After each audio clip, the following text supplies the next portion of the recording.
क्या इसमें पढ़ाया जा रहा है? जिस देश में 3 लाख से ज्यादा मदरसे चल रहे हो, जिस देश में 2 लाख से ज्यादा मस्जिदें विद्यमान हो, उनमें तैयारी क्या हो रही है?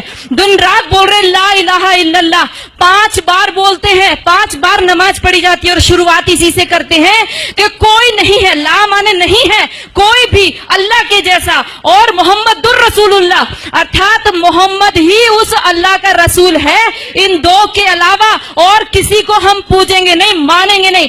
अब ये बता दो, जिस व्यक्ति को 5 बार लगातार यही बताया जा रहा हो, दिन में 5 बार जब बताया जाता हो, तो उसकी मेंटलिटी क्या बनेगी? वो सीधे आपके ऊपर तलवार लेकर के खड़ा होगा। और जब लोग इस्लाम को बेदर्द, मुसलमान को बेदर्द, तलवार के जोर पर चलने वाला धर्म बताते हैं, तो अगर शायद धरती में कोई दुखी होता होगा तो सबसे ज्यादा दुख मुझको होता है।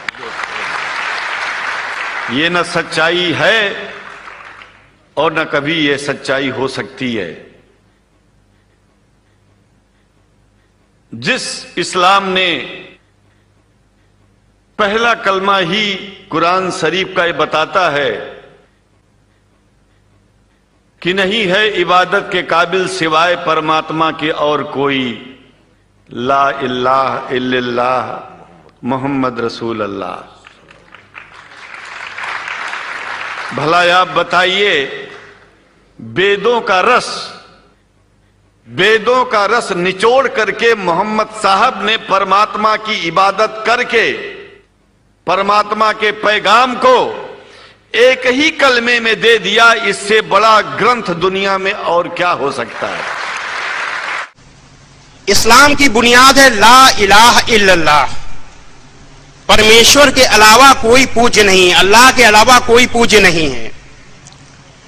ऋग्वेद जो सबसे पुराना वेद है, हजारों साल पुराना है, ऋग्वेद के मंडल 1 सूक्त 7 का 10वां मंत्र है, इंद्रम वो विश्व तस्मरि हवा महे जनेभ्यः अस्माकम अस्तु केवलः। ऐ मनुष्यों, तुमको अत्यंत उचित है, जरा ध्यान दीजिएगा, ऐ मनुष्यों तुमको अत्यंत उचित है कि मुझ परमेश्वर को छोड़कर उपासना करने योग्य किसी दूसरे देव को कभी मत मानो, क्योंकि एक मुझको छोड़कर दूसरा ईश्वर नहीं है।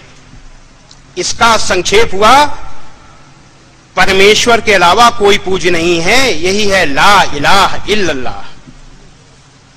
मतलब वेद का यह मंत्र ला इलाहा इल्लल्लाह है और ला इलाहा इल्लल्लाह वेद का मंत्र है।